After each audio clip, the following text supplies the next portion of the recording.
Welcome back to another episode of Liberty and Morality Defined presents Voting. Is it moral? This is a question that some dissenters of government get into thinking about from time to time. Many personalities, such as the late George Carlin, have discussed voting and how it means very little. I'm not taking that approach. I'm going to address the purely moral standpoint of voting. I'm not going to get into the theories or conjectures as to why people with power in government will never truly give up their positions because power is said to corrupt, etc., etc. If you want to know more or would like to understand that sentiment a little bit more, please revisit a previous work of mine titled Knowledge is Power to get an idea of how that might play out. I'll add a link in the description below. What I am going to get into is the case that voting is moral on the grounds that it is self-defense. A lot of people tend to invoke the method of voting as just a way to convince the people in government to back down, give up power, or otherwise free the citizenry just a little bit more.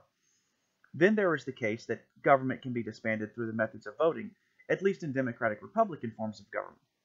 So among the more well-read individuals, the invocation of Lysander Spooner's work is often presented.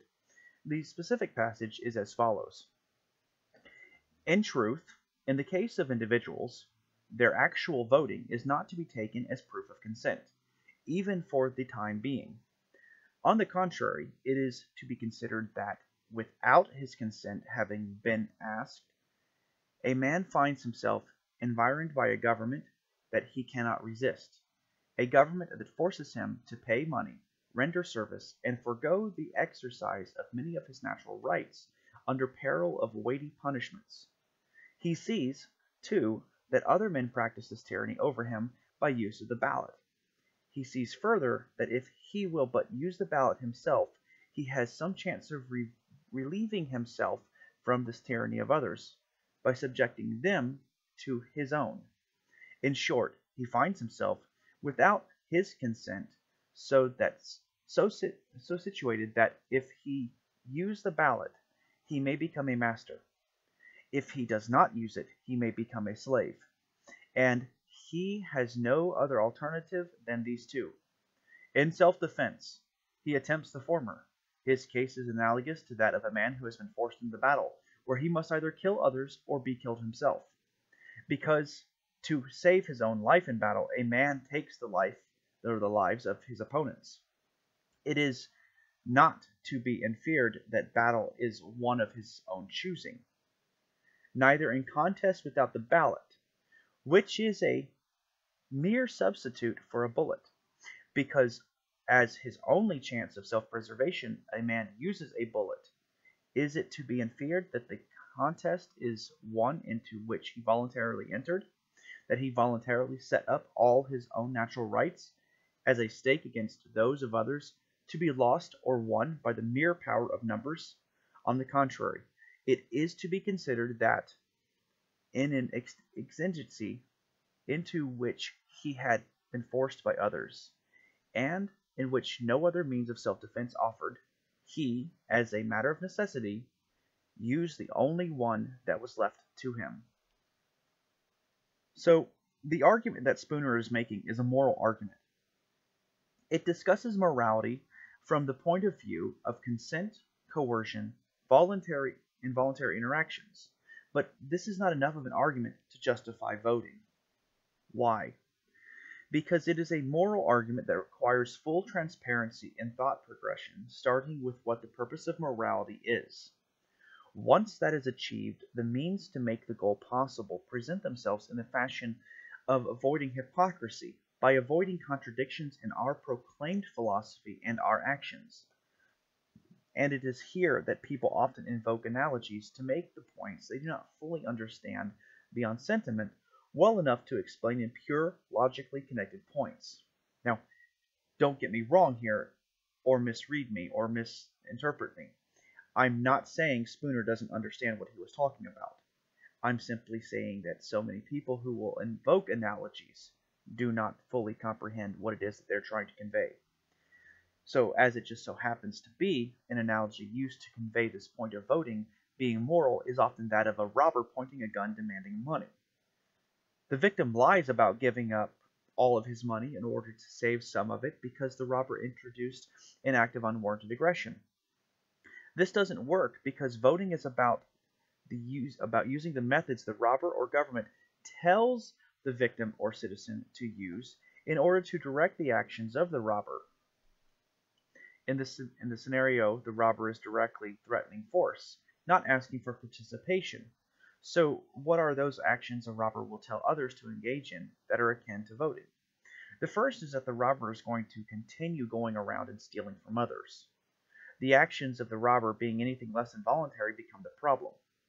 Of course, out of fear of negative consequences for non-complying with the robber's demands, people beg and plead with the robber to not hurt them and take up a vote amongst themselves to comply with the robber, but with specific terms and alterations of the initial demands. The power here is that if the victims, now considered voters, can make this happen, it must be asked, what powers do the voters have? Unless the robber brings in a fully automated machine gun with hundreds of rounds of ammunition readily fed into the firearm, then he is going to have a rough time convincing all the people. The only power he truly has will be keeping his victims at bay through fear. If he is trying to rob 20 people and is an expert marksman, even under the direst circumstances, he's going to need at least 20 bullets. So how does the robber convince people to not attack him?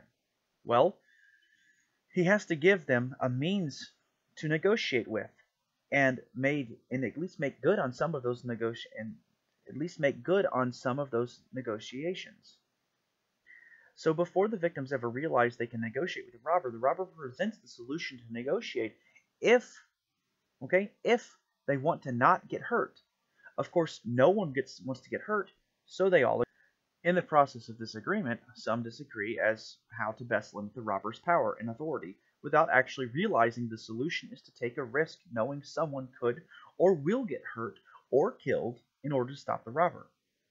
Somehow the robber is going to have to back down through threat of pain or death, just the same as he coerced his victims into giving him money and behaving in the manner he desired that was profitable to him. So, the voters, once victims, agree to give the robber some portion of what he wants, but not the entirety of what he wants, in exchange for the ability to come back later and take a little more, so no one is hurt in the interim. This scenario can play out and works, but the people whom see the robber needs to be met with the force are now subdued by those who want to avoid hostilities.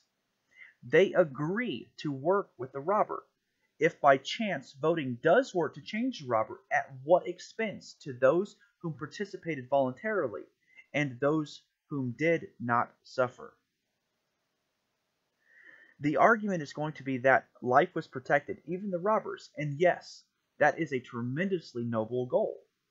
The problem is that people whom were justified in also pointing a gun at the robber were made to suffer because the dissenters would then have to be faced with defending themselves potentially from those whom didn't want any violence at all, but would have potentially acted violently towards the initial dissenter or defender. But why? Well, typically because the robber is a greater threat and hasn't disclosed his moral philosophy. The defenders are more likely to be threatened by others' victims because they didn't initially point a gun at the other victims. Now, they are being made out to be worse than the robber because they are willing to allow others to be physically hurt or killed by antagonizing the robber, whom had no right in the first place to point a gun and make demands. That's the dilemma.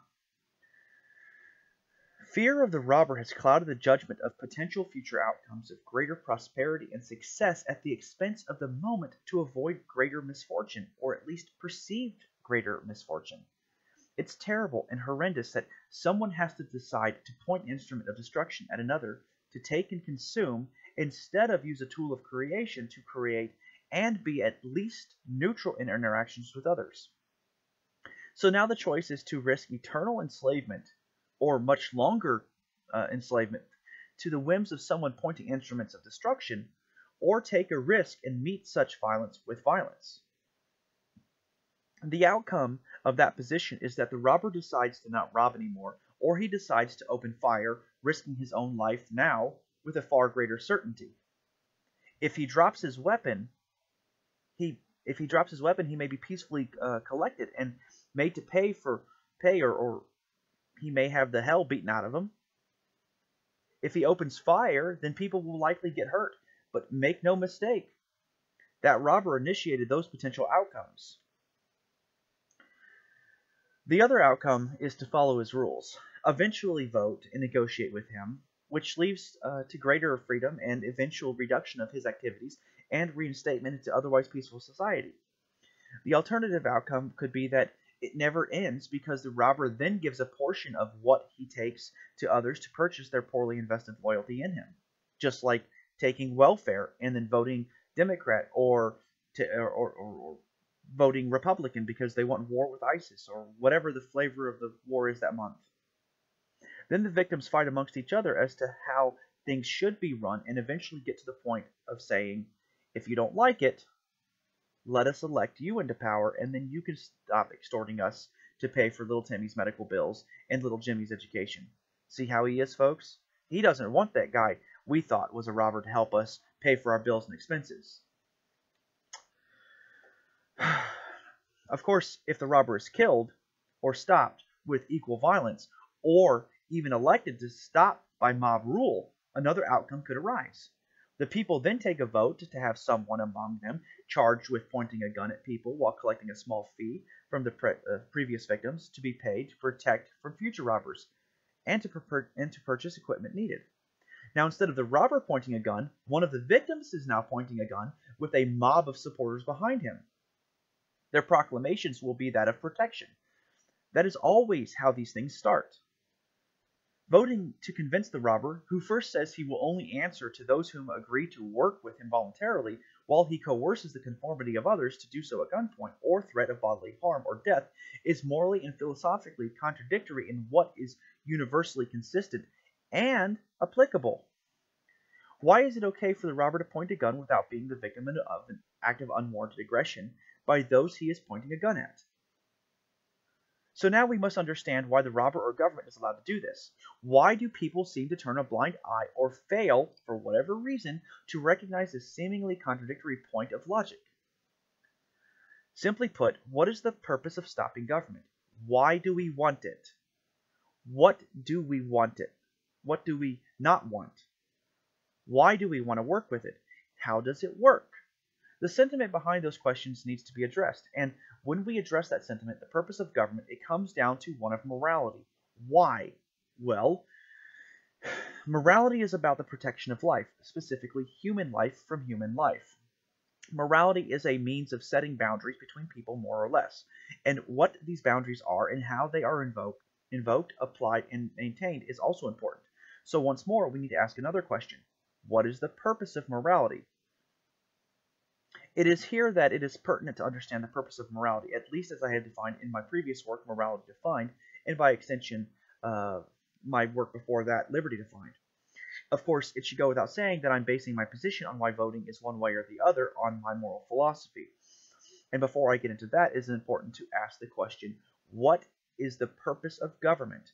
Since that is the system or idea in question that invokes the moral argument of what voting is. Now, some examples of what the purpose of government are, they would be protection for those whom cannot ordinarily protect themselves through what is called police and law enforcement. Protection of the world from protection of or from the world from tyrannical ruling through military maintenance. Protection of the local populace from invasion through military maintenance. Collective pooling of resources to create massive civil projects such as infrastructure. The collective pooling of resources to create educational facilities, leadership, and social organizations. Collective pooling of resources to protect economic interactions from fraud, etc. The most common denominator of the universal desire for government tends to be for protection. This protection is typically from foreign invaders, domestic aggressors, and in favor of security against those whom falsely accuse others. Of course, the latter is mostly for democratic Republican forms of government in terms of avoiding mob rule via vigilante posses and false or incorrect accusations. The pooling of resources for such things as infrastructure, education, and other similar ideas provided would likely fall under the idea of protection against poverty and illiteracy. Now, that's the same as economic conditions anyway, or protections. Now, according to reference.com, government's purpose is, according to the Constitution of the United States, the federal government was established for 6 specific purposes. These purposes include unity, justice, domestic tranquility, defense, promotion of the general welfare of the citizens, and securing liberty for all. The purpose according to reference.com fits well with the general narrative that protection is the common theme. Unity is often related to the idea of safety in numbers. Justice is about vindication, compensation, and rebuilding instead of revenge, which promotes the innocent and guilty alike from overly harsh punishment and unjust accusations. And even the promotion of general welfare is about aiding the common individual with basic maintenance of his or her life. Now, domestic tranquility is just a fancy phrase for peace, as best I can figure, which would invoke the necessity of local police and law enforcement against common nuisances, thieves, and the like. At this point, I think it's pretty fair to say that the common theme or the noblest intent of government is about protection. I conclude that government is about physical protection from foreign invaders, local aggressors, and commercial regulation. So, what does protection mean concerning these 3 notable items? It is probably obvious that the first 2 items are about protection via military capacity, police, law enforcement capacity, that is. The third, commercial regulation, is a little trickier to say the least, as it requires so much more time to understand. Commercial regulation will stem from the intent to protect, but from what and how. To start with, this protection is concerning the money supply. Counterfeiting is a serious deceptive practice which limits the ability of a currency user to acquire what I call real wealth, or goods and services and ideas, through the exchanging of the refinement of their time, intellect, and labor, in exchange for currency that is in turn useful for further exchanges of real wealth others desire. The deception comes in the form of devaluing the currency in question by producing more of it than is thought to be in circulation. Of course, this is a little more complex of a topic, and I can revisit it later in another piece if the demand arises for such. Just let me know in the comment section below.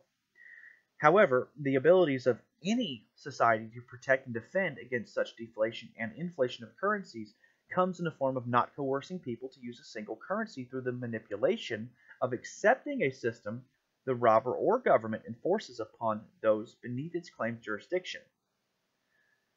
Its claimed jurisdiction. See also the barrel of a gun being pointed at you.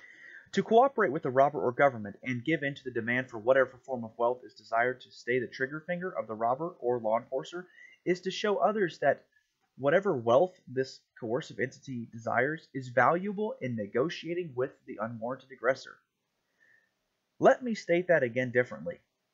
When the victim or target of immoral aggression compromises with the unwarranted aggressor, then legitimacy is granted to the aggressor's actions because the alternative choice is to fight back in the moment. And what risks are included in that choice? Potentially being killed.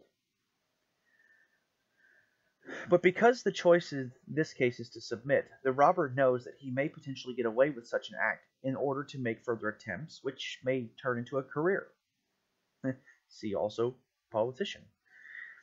Thus, the government now must support the robber's choice of career in part with everyone else whom does not fight back and the robber targets. And that is an enormous philosophical miscalculation in handling the issue of unwarranted aggression, or lack of respect for the value others place upon themselves in general. Then there is this other destructive act requiring protection of commerce.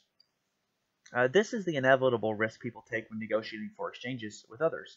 Organizations such as the Food and Drug Administration and the Department of Agriculture in the United States are said to be protectors of the consumer.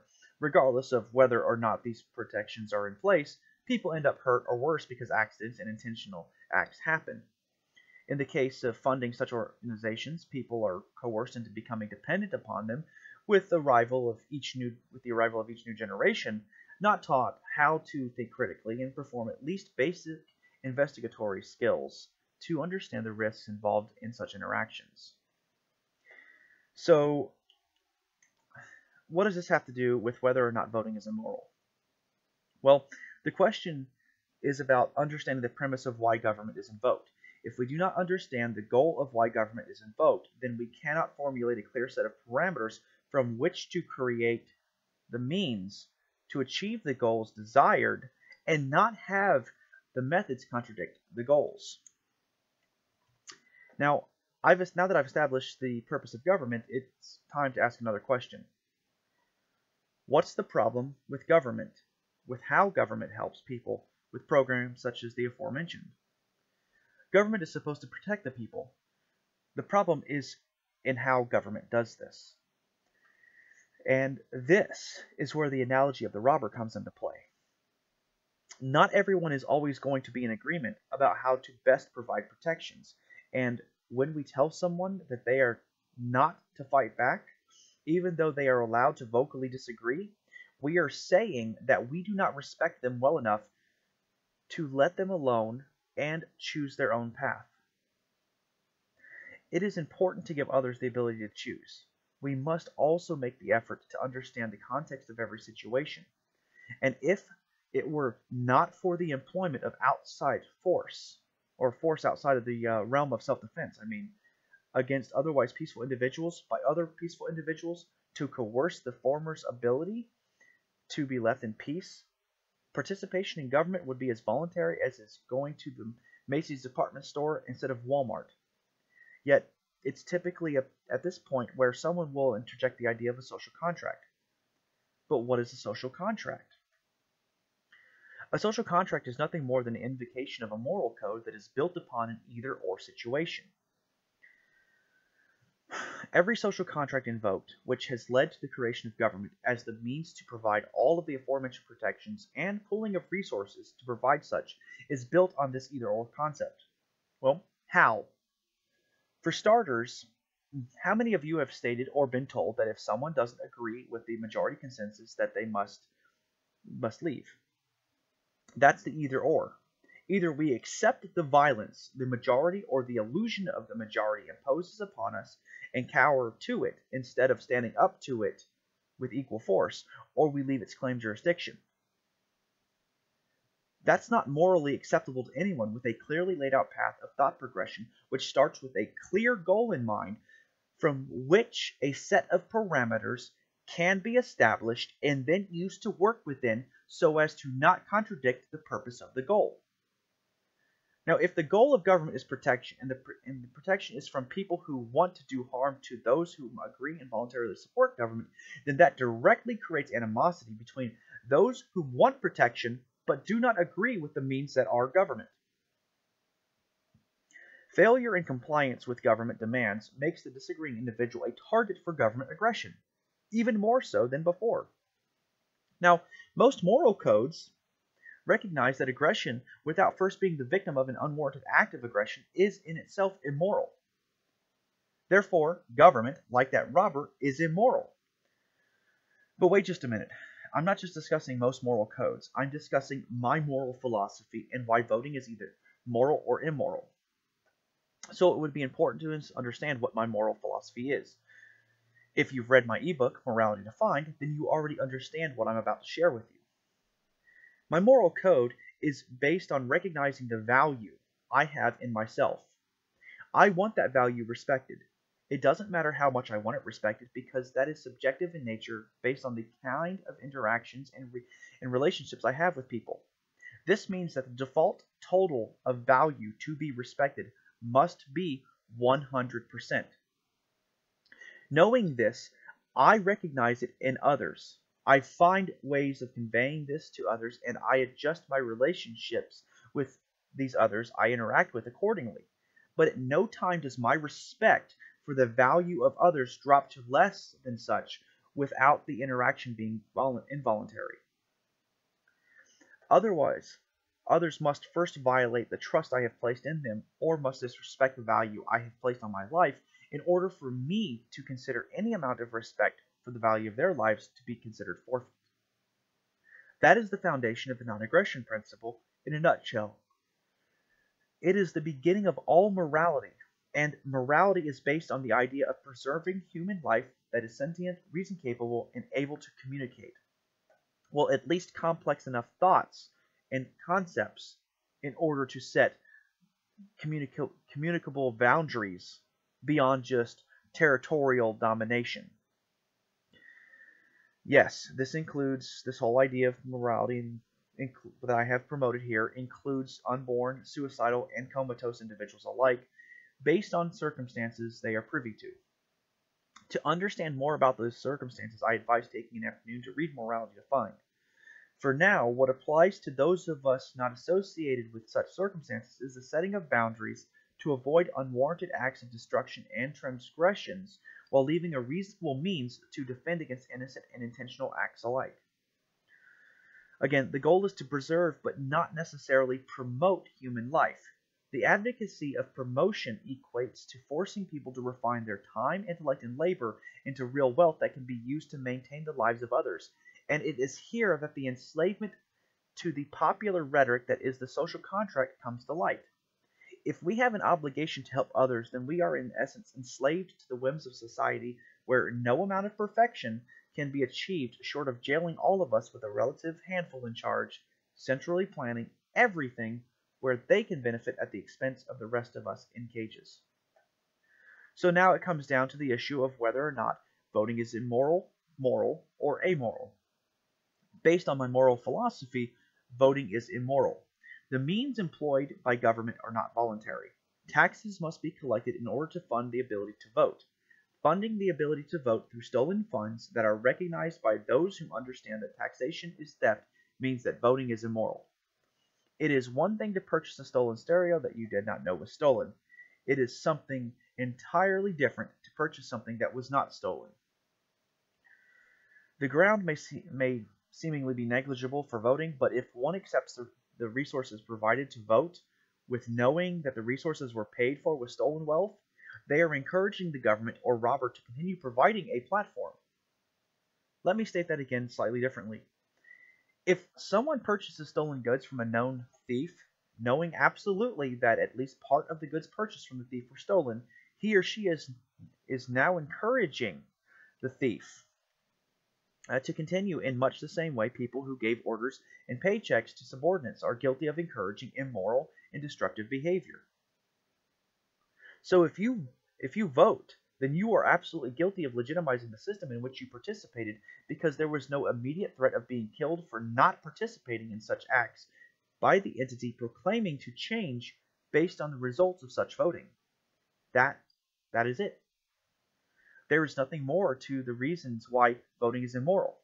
However, there are a few other points that I would like to address concerning the popular reasons for so many self-proclaimed advocates of peaceful anarchism, voluntarism, and the like to suddenly vote in the recent U.S. election for president between Donald Trump and Hillary Clinton. A lot of people went out to vote and did so to stop the election of Hillary because of the seemingly inevitable onset of war with Russia. That's something that is terrifying to so many people. I understand that war is a major problem. I do. I discussed in previous episodes that I was deathly afraid of being conscripted, drafted in the early 2000s, because these talking heads and Congress people were floating the idea of potentially instating a draft to go to war in the Middle East. I also understand that choosing Trump over Hillary was nothing more than begging for the powers that be to not go to war and instead keep me enslaved for a short time longer. At least that is the far lesser of the two easily electable choices for November 2016.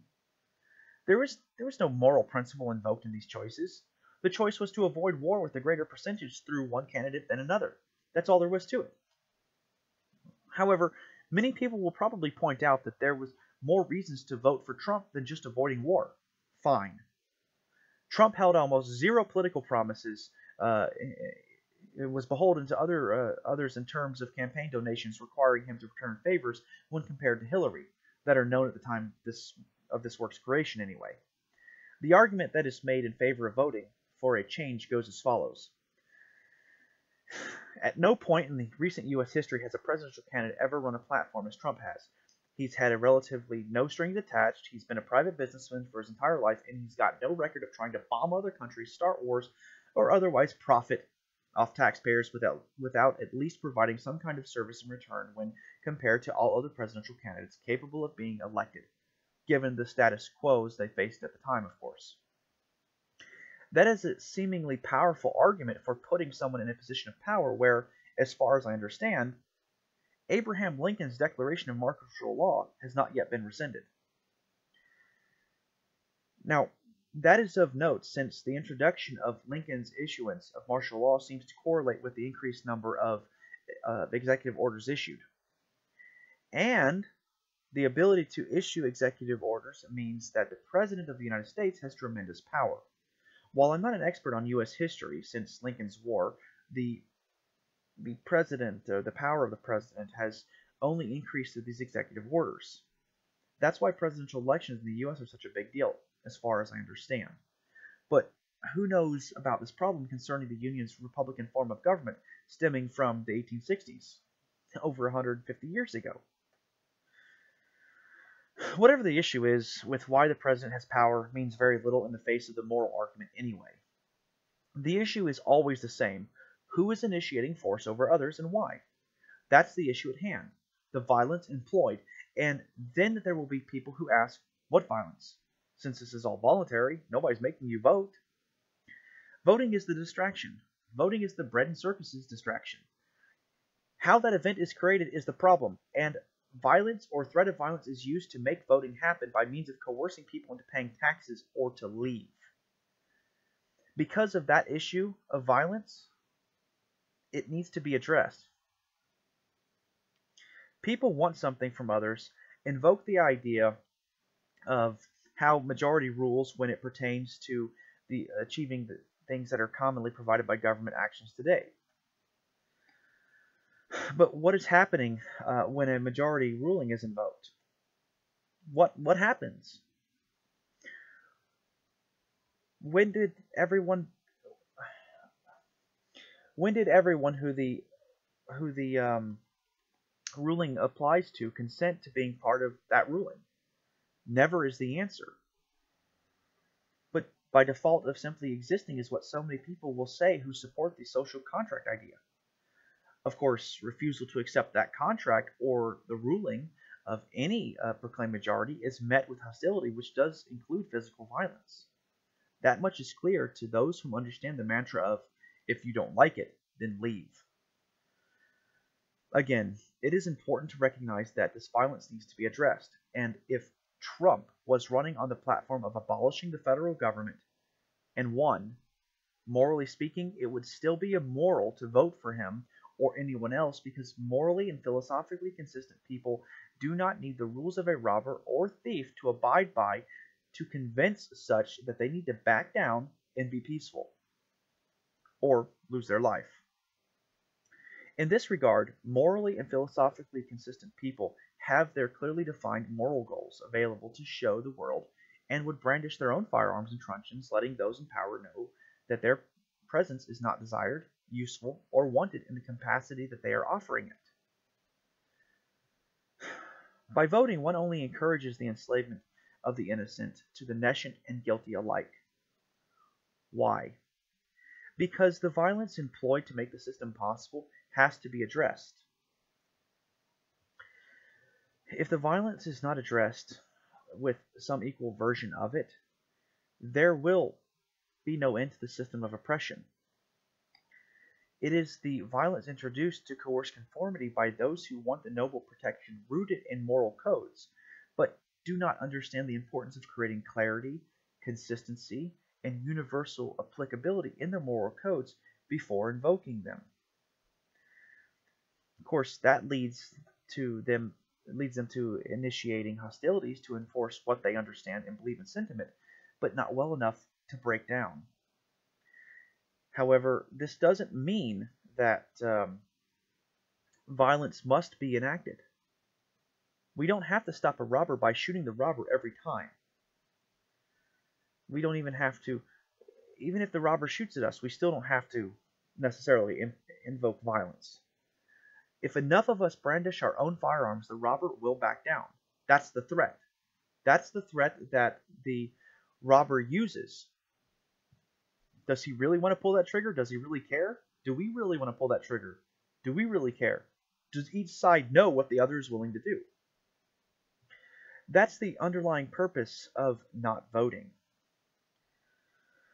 But we cannot just not vote.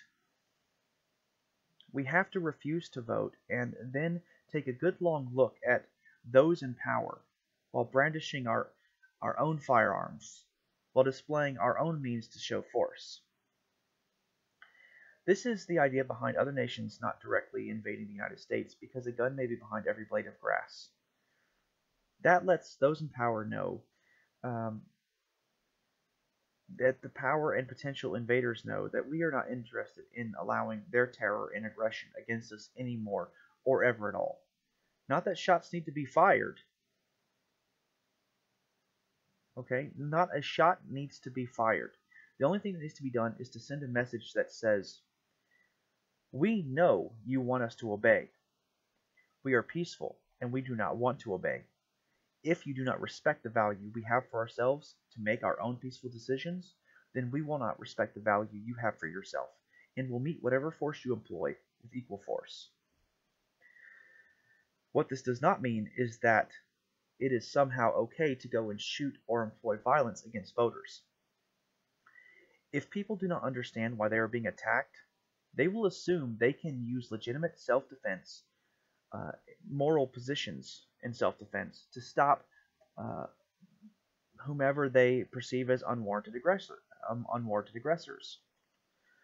These people, these voters, must be treated as nescient. They don't know. Everyone should be given the benefit of a doubt, even if a presidential candidate is elected who takes us to war. Why? Because moral and philosophical consistency requires sacrifices to be made is why. No, hang on. Not in their inconsistent adherence, but in their consistent adherence is why. If moral and philosophical consistency means anything to the preservation of mankind, then leading by example will create a transparent path of thought progression for others to eventually find, point to as an example, and then see how those with moral and philosophical inconsistencies destroyed themselves and countless innocents alike. Yet, by stepping in and voting for the supposed lesser evil, one compromises his or her position, leaving room for interpretation as to the credibility of the now seemingly inconsistent, once upon a time, non-voter. Absolutely, their goal was to preserve humanity. And I want more fellow minds to work peacefully with. The sad truth is that so many people are without understanding and knowledge. I can't give that to everyone any more than I can give life to someone who I may have unjustly taken it from. Therefore, it is in my best interest, pertaining to the moral philosophy I have laid out in Morality Defined, to be willing to lend aid to people when they seek it, but not at the expense of my ability to provide for myself. This is the logic behind putting on your oxygen mask in a crashing airplane before helping others. You can't take care of others if you are not taking care of yourself. And if I'm still being put under the gun by others who vote, even if they do not understand it yet, I am not in a position to help them just yet, because the choice to employ reason must come from within. That's the reason why voting is so immoral fundamentally. A robber can point a gun at me, threaten to point it at me later, and tell me that he will not back down unless his rules are followed, and they dictate he needs to do so. But the moment those rules state such, he will But the moment those rules state such, will he give up his position along with the government's position is based on initiating violence to coerce conformity? Probably not, I suggest. Only equal force used against force will. And then we learn that violence begets violence through these means. Do not take that to mean that voting is the answer, since violence begets violence. No, the use of compassion, context, and clarity of a situation to comprehend more peaceful solutions and teach how to create real wealth is the answer. So by brandishing our guns, we don't have to fire a shot. All we have to do is get the other individual who's pointed the gun at us to realize, look, there's more of us than there are of you. We want peace instead. The answer is to get the majority of people to choose peace and to see how to obtain that peace. Defend it with violence, but don't attack aggressively others and call it violence through taxation. What I aimed to show in this particular work was how voting is actually immoral. The problem with invoking voting as a legitimate way to stop a robber or government in this case is the failure of most people to fully showcase their moral framework. And if the initiation of any kind of hostility is justified outside of the realm of one's self-defense, is allowed in a moral code, then there are inconsistencies which need to be addressed. And if inconsistencies are not addressed, then violence will inevitably be introduced, as I expressed previously, because the invocation of such violence is due entirely to the failure of the invoker to show a clear goal from which to craft parameters to be used to enable means to achieve the stated goal without contradicting the stated goal. And this is why it's so important to understand your moral foundation in the non-aggression principle. In Liberty Defined, I had this to say about the non-aggression principle. In Chapter 5 of Liberty Defined, I said, the universal practice of non-aggression will undoubtedly be the cause of occasional loss of life, and is much to be regretted. On the other hand, this custom will render altercations and quarrels of very rare occurrence, for people will naturally become careful of what they say and do when another feels justly inclined to consider an irresponsible individual's rights up to and including his right to life forfeit. This places the responsibility of one's actions, including critical thinking skills, on each and every individual, never a centralized authority such as government or any collectivist idea. For now, I'd like to thank you for your time. If you found this helpful, please like, share, and give it a thumbs up. I base all of my work on my books, Liberty Defined and Morality Defined. If you'd like to encourage more content like this, please visit my website, jimlimberdavis.com, to explore more of my works, download free copies of my books, and consider donating even just $1. Thank you so much for taking a peacefully proactive solution in bettering humanity's struggles through comprehension and creation instead of destruction and ridicule. Thank you.